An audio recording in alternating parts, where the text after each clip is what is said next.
And so, I arrived at Shimamura's house. I spoke to myself as I pulled over in front of her home. Why are you monologuing? You sound like Hino, she replied. Thinking back to the exchange that had taken place over lunch earlier that day, I had to admit she had a point. I locked my bike before turning my eyes towards the house. Its roof was blue, and there was a deck made of wood on the yard. The wood looked pretty old though, and I could tell that it had decayed here and there. On it, I could also see some washed clothes that had been left to dry, gently swaying in the wind. Was I really going over to my friend's house? I hadn't done something like this since middle school. Maybe I never would after this. Shimamura unlocked the door and opened it. Yeah, I figured she'd be here, she stated, looking at the small pair of shoes lined before the entrance while taking off hers. Was she talking about her little sister? Having finished removing them, Shimamura placed her own shoes next to the ones already there. I did the same, after which we entered the hallway. There were stairs leading to the second floor, right in front of us, but Shimamura simply walked past them. Your room's on the first floor? Yep. Although, I see where you're coming from. Having it on the second is way more common. Mine was, at least. Same went for most of the girls whose houses I had visited in elementary school. Maybe it had been the fashion back when our homes had been built. This one, Shimamura said, pointing at the door at the end of the hallway. She placed her hand on the doorknob and turned. In that instant, as the door opened, I heard a voice coming from inside. Welcome back. The first half of her greeting had been filled with enthusiasm, but as soon as she noticed me, it all faded away. Shimamura's little sister had been playing a game, sitting on the floor next to her backpack. It was a table tennis game from the looks of it, the kind you played by swinging the controller in the air. She had missed the ball, and all that could be seen on the screen now was her opponent cheering. Hi. Shimamura quickly returned her sister's greeting. She then introduced me, standing behind her. This is my friend. From yesterday, remember? Sure. The girl turned off the console, tied it up a little, and rushed out of the room. She had probably been waiting for Shimamura to come back home so that she could play the game with her, hadn't she? Something about the way she had run away reminded me of myself. My chest ached. Oh, sorry. Don't even worry about it. She's just really shy around strangers. No, I don't think that was it. Despite being her big sister, she didn't seem to have noticed. If I happened to see her when I left, I should apologize to her. Whatever. I could think about her little sister later. There was something far more important that I needed to focus on right now.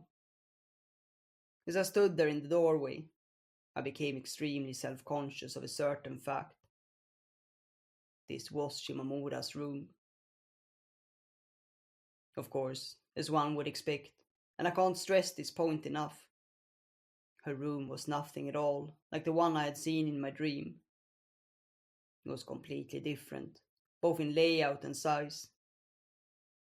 The color of the walls too, not even close.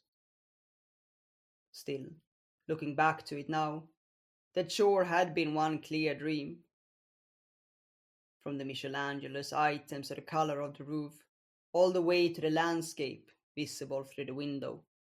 None of it was hazy. The wallpaper was light blue, and the curtains pastel color. There was a bed next to the wall, as well as a single desk. Opposite to the bed was a TV, and outside of the second-story window shone the evening sun. Shimamura sat down on the bed, leaning her back against the wall, and on her lap sat I. That was how it had gone in my fantasy. Dream. Now, let's talk about her actual room. The walls were white. There was no bed, but rather two futons. This was the most curious part. Next to the window was a TV, and below it some Blu-ray cases and a gaming console. There was also a bookshelf full of manga, likely belonging to the younger of the two. I spotted a table tennis book, and for some reason felt a little happy. Two writing desks stood next to each other, giving off a feeling that they had been there for a while. This was where my dream really fell apart. Never had I imagined that Shimamura still shared a room with her little sister. Or rather, some corner of my mind hadn't. It wasn't like I'd had control over what happened in that dream. As such, it had nothing to do with what I thought. It didn't. There was also an aquarium, further enlarging the rift between imagination and reality. There were some fish inside, swimming around lazily. You like these? Hinokotos. My sister likes taking care of animals, so I entrust them to her. She's also in charge of the class pet in school, I hear. Shimamura said, smiling. Oh, I remember those, I stated back, smiling as well. They still do that thing. I guess, yeah. Now then.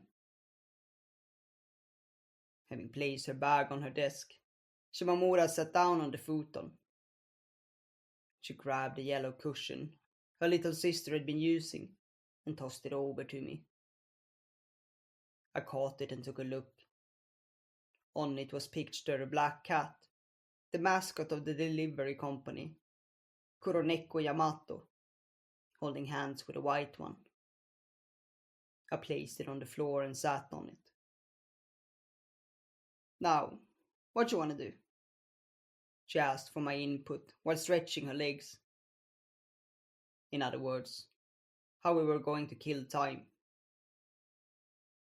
Perhaps bored, Shimamura turned on the TV. She changed it from the video screen to a regular channel, and a drama started playing.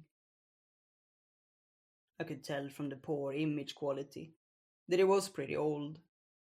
A rerun of something I'd already seen multiple times when I was in elementary school.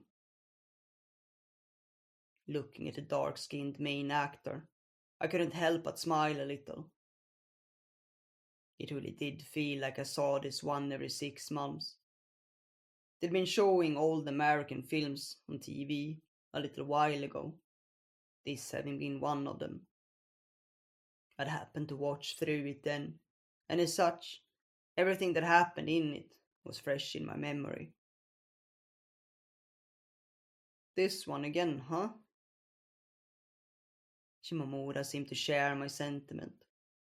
Us sharing something, even if trivial, soothed me. And yet, sitting tight on the cushion, I tapped my temple lightly. My eyes wouldn't calm down, as if they were chasing after images.